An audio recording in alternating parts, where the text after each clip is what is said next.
తాయిచి martial arts నేర్చుకోవడం ద్వారా శారీరక మానసికంగా దృఢంగా తయారవుతారని tai chi Indian grand master G Prakash Rao చెప్పారు. విజయవాడ పాల్ ఫ్యాక్టరీ వద్ద ఉన్న వి కన్వర్షన్ ప్రాంగణంలో తాయిచి మార్షల్ ఆర్ట్స్ ప్రదర్శన నిర్వహించారు. ఈ కార్యక్రమానికి Telangana employees joint action committee deputy collector association president Lachireddy, ఆయన సతీమణి లతారెడ్డి ముఖ్య అతిథులుగా విచ్చేసి వివిధ స్కూళ్లకు సంబంధించిన విద్యార్థులు తాయిచి మార్షల్ ఆర్ట్స్లో తమ నైపుణ్యాన్ని వారు తిలకించారు. ఈ సందర్భంగా వారు మాట్లాడుతూ తాయిచి విద్య నేర్చుకోవడం వలన శారీరక దృఢత్వంతో పాటు అన్ని అంశాలపై సమగ్ర అవగాహన కల్పించుకునేలా మానసిక ధైర్యం పెరుగుతుందని వివరించారు.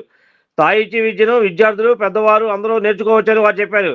అసిస్టెంట్ గ్రాండ్ మాస్టర్ సిజో D Srinivas, founder of YMK academy G Rufus Paul కార్యక్రమాన్ని పర్యవేక్షించారు. ఈ కార్యక్రమంలో పాల్గొన్న అలాగే వివిధ విద్యా సంస్థలకు చెందిన పలువురు ప్రముఖులు, వివిధ రంగాలకు చెందిన ప్రముఖులు పాల్గొన్నారు. ఈ సందర్భంగా వివిధ స్కూళ్లకు చెందిన పలువురు విద్యార్థులు తాయిచి మార్షల్ ఆర్ట్స్ లో తమ నైపుణ్యాన్ని ప్రదర్శించారు.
ఈరోజు ఈ కార్యక్రమాన్ని నిర్వహిస్తున్న గల్లా ప్రకాష్ రావు గారికి మిగతా వాళ్ళకి సపోర్ట్ చేసిన మిత్రులందరికీ కూడా ధన్యవాదాలు తెలియజేసుకుంటున్నాను. తాయిచి అనేది ఈరోజు దేశంలోనే ప్రపంచంలోనే ఒక ప్రముఖ ప్రాచీన విద్య ఇది. ఈ విద్యని గుర్తించి ఇంత అద్భుతంగా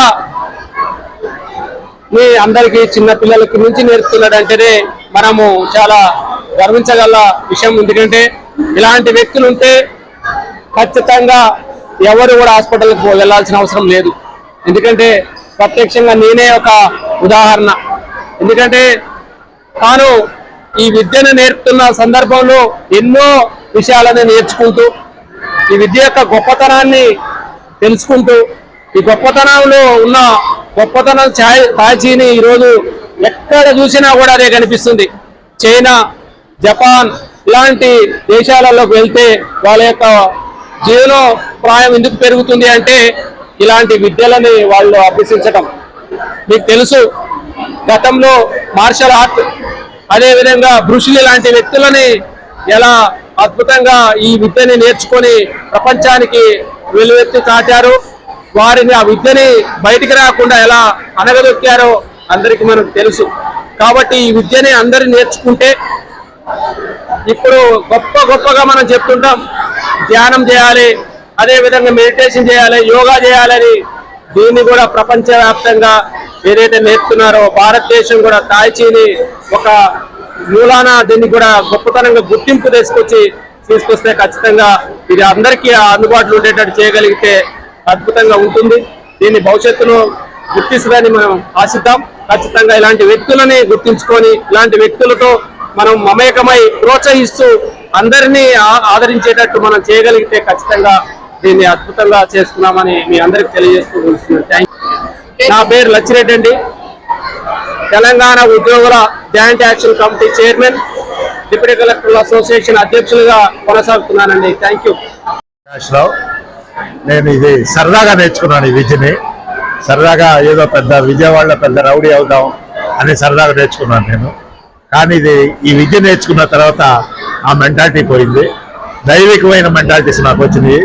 అంటే ఇది 10 మందికి చెప్పాలి అనే ఒక కాన్సెప్ట్ తోటి నేను ఫస్ట్ నుంచి కూడా చాలా మందికి ఉచితంగా కూడా నేను క్లాసెస్ చెప్పాను.